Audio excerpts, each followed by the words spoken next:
총선이 끝나고 여론조사가 나왔습니다. 뉴스토마토 정기 여론조사에 의하면 윤석열 대통령에 대한 긍정이 약 26.3%라고 합니다. 20%대로 떨어졌습니다. 정말 잘했다라고 인정하는 사람은 10%밖에 안 된다고 합니다. 윤석열 대통령의 긍정은 20%대로 떨어졌고 정말 잘했다고 인정하는 사람은 10%밖에 안 된다고 합니다. 그리고 윤석열 대통령에 대해서 부정적인 평가는 자그마치 70%, 약 70%가 되었습니다. 이렇게 대한민국 국민의 윤석열 정권에 대한 부정은 극에 달하고 있습니다. 나이, 그리고 성별, 그리고 지역, 진영 모두를 망라해서 반윤 정서가 가득한 것입니다. 반윤 야당이 192석입니다. 그런데 윤석열 대통령 아직도 정신 못 차렸습니다. 비서실장을 시켜서 딸랑 56자짜리 논평을 냈습니다. 그런데 제가 그 논평을 자세히 읽다 보니까 이게 아무래도 56자가 안 되는데 그래서 한 글자 한 글자 쉬어봤습니다. 쉬어봤더니 56자가 아니라 세어봤더니 56자가 아니라 43자입니다, 여러분. 43자짜리 논평 왜 56자라고 했을까 했더니 띄어쓰기까지 공백을 넣으니 56자이더군요. 56자도 아니고 46자짜리 논평을 딸랑 비서실장을 통해서 대독해 한 윤석열 대통령. 이제 국민이 이런 사람 좋아하겠습니까? 대한민국 대통령인데 국민이 좀 좋아하고 그래서 민심도 살피고 민생도 살려서 경제도 좀 살려서 대한민국 국민도 좀 살려줬으면 좋겠는데 대통령이 이런 식으로 하니 국민이 좋아하겠습니까? 민생이 살아나겠습니까? 경제가 살아나겠습니까? 제발 대통령 정신 차리세요. 3년이 남았습니다. 3년 너무 긴데 이동안 경제 살려서 국민들 민심도 사야 하는 것 아니겠습니까? 국무회의에서도 사과 한마디 없었습니다. 사과 한마디 없었습니다. 그리고 잘했다. 나 이렇게 잘했는데요. 집값 이렇게 공급해서 안정화시켰는데요.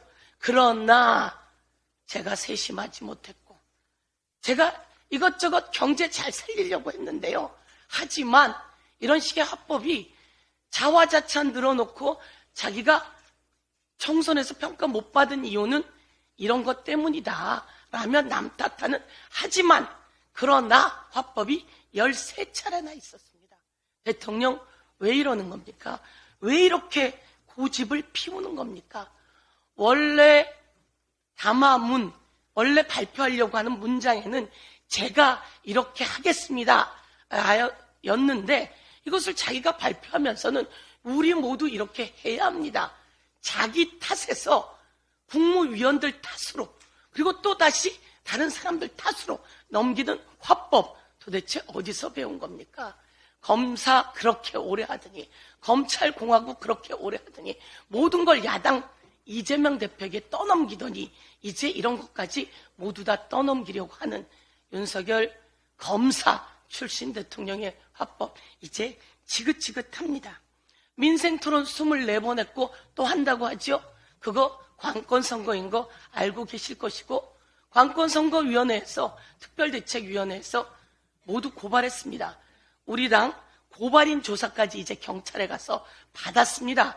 윤석열 대통령 나와서 조사받을 준비하시고 경찰, 검찰은 철저히 조사해서 다시는 이런 관건선거 하지 않게 쐐기를 받기를 바랍니다. 환율이 1,400원까지 올라갔습니다. 중동 전쟁 위기가 고조되고 있고 그리고 미국의 이율 인하가 늦춰지면서 1,400원까지 환율이 올라갔습니다.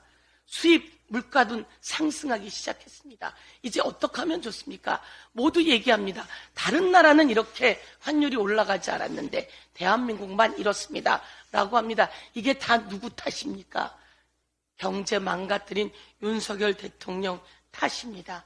아직도 정신 못 차린 윤석열 대통령, 이런 상황에서 법률 수석 자리를 만든다고요?